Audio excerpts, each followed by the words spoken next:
GoFundMe. It starts with a scream that still echoes across Chicago's South Loop. A woman lies on the pavement, a young mother who moments earlier had just dropped off her little boy at school. Her name, Romeca Meeks-Blackmon.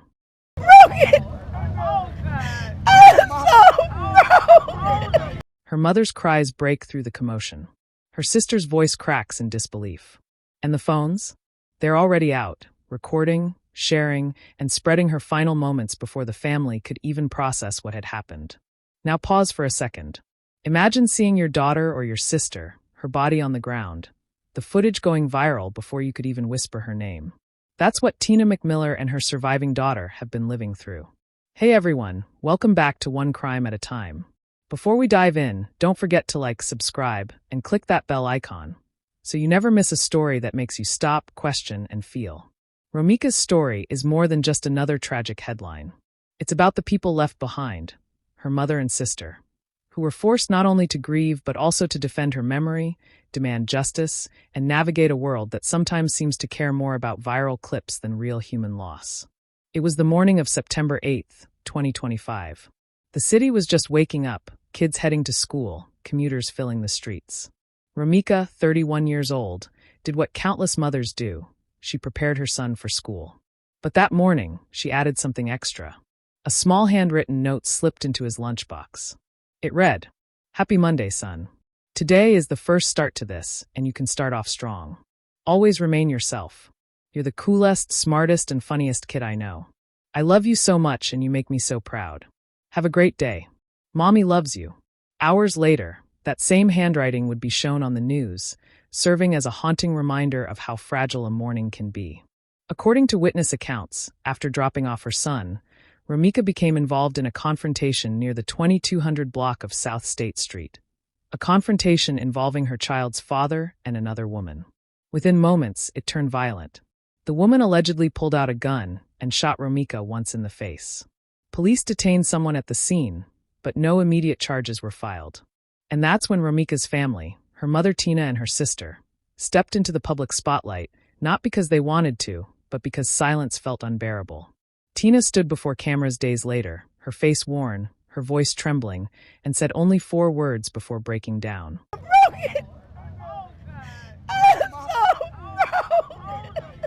Surrounded by... Those words would travel across social media, paired with headlines and hashtags. But what they didn't capture was the deeper pain, the kind that lives in the silence between breaths. Tina told reporters her grandson had shut down, refusing to talk, isolating himself from others. She worried that he might never be the same again.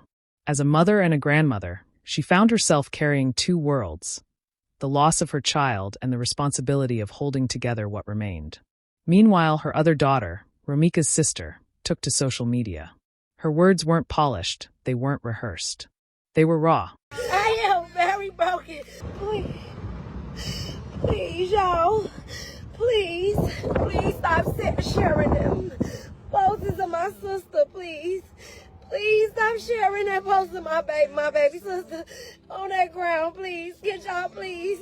For my mama and for me and my siblings' sake. That single sentence became a cry echoed by thousands.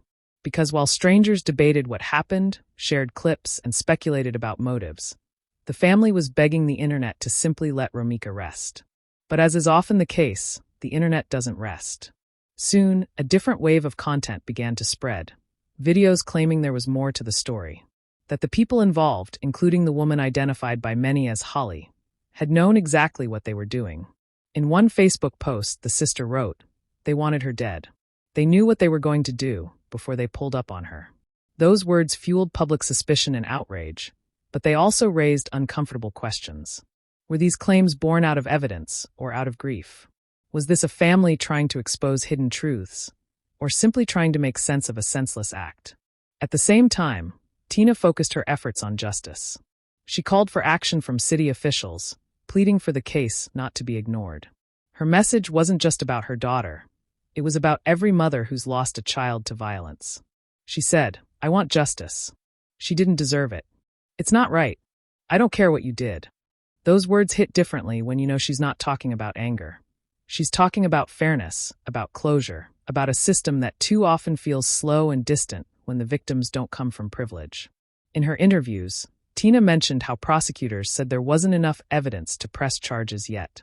Imagine hearing that, after watching your child's death make headlines, after seeing it recorded from 5 different angles online, after hearing witness after witness describe what happened.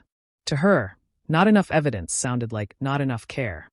As weeks passed, the mother and sister's paths diverged in tone but converged in purpose. Tina stayed composed, speaking softly to reporters, choosing faith over fury. Her daughter, on the other hand, carried the family's fire, publicly naming names, questioning motives, and calling out the system. And as their voices grew louder, so did the speculation around them. Some viewers watching these clips began to ask, are they uncovering the truth or just reacting from heartbreak? Could their pain be shaping their narrative? Those are the questions that make this story so complex, because truth in tragedy isn't always clean-cut. Sometimes it's tangled in grief, love, and the desperate need for answers. Tina hadn't planned to become the face of a fight. She was a mother who wanted answers, not interviews.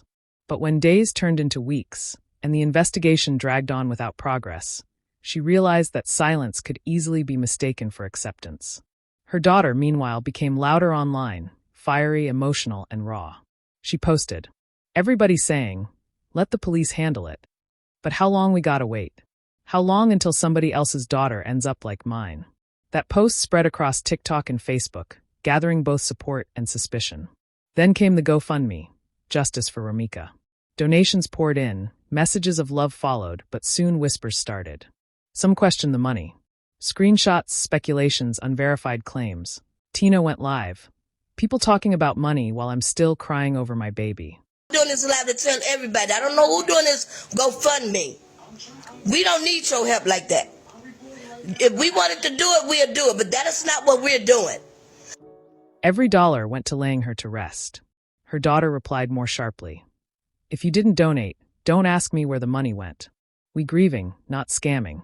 The internet divided again. But grief has no proper script. As the weeks rolled on, the sister's anger became fuel for awareness. She spoke at community events, hosted late-night live streams, and refused to let the story die. Meanwhile, Tina turned quieter, her strength shifting from public outrage to private prayer. Supporters saw 2 sides of the same heartbreak, a mother embodying grace and a sister embodying fire. And in that duality, the story deepened. By late October, everything changed. A new video surfaced, an unseen clip showing the argument seconds before the gunshot. Voices shouted, "Get her out of here. And don't do that around the kid." Tina's daughter reposted it. "And y'all said we was making stuff up?" It reignited public outrage.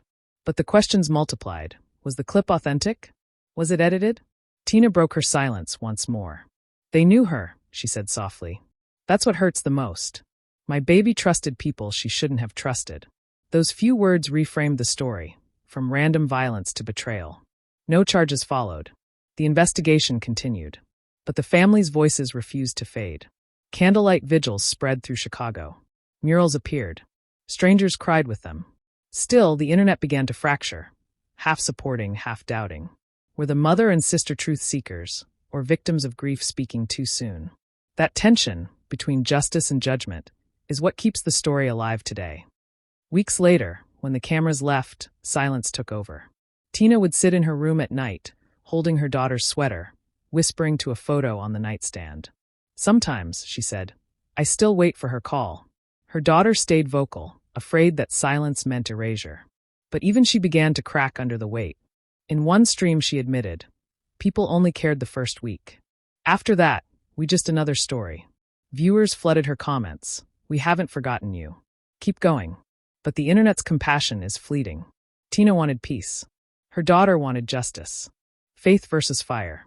Silence versus noise. And you, watching this, have to ask yourself, who would you be? Would you hold your tongue and pray? Or would you shout until the world listens? Because grief doesn't come with rules. There's no right way to lose someone. There's only survival, moment by moment, breath by breath. When Tina finally reappeared at a vigil, she didn't speak. She stood quietly, holding her grandson's hand, eyes fixed on the candles. When asked how she was coping, she simply said, "I'm still holding on." Those 4 words carried more strength than any speech ever could. Her daughter, though quieter now, ended her last live stream with. I just want my sister to rest.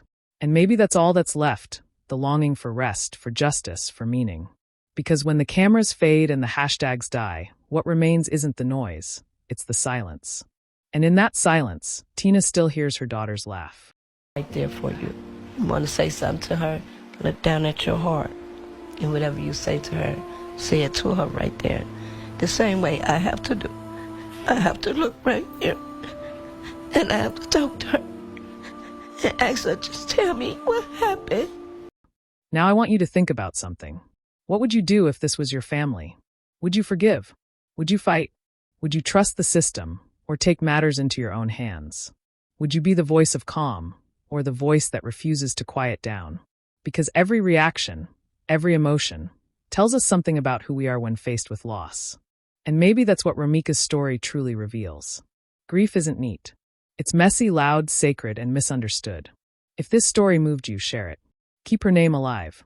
Talk about justice, but also talk about humanity, what it means to feel, to question, to demand better. And as always, this is one crime at a time, where we don't just tell stories. We ask questions that make you look closer, think deeper, and never forget that behind every headline, there's a heartbeat that once was. Don't forget to like this video, subscribe to the channel, and click that bell icon, so you never miss a story that reminds you how fragile truth and justice can be. Because sometimes, it's not the crime that defines the story. It's the silence that follows it.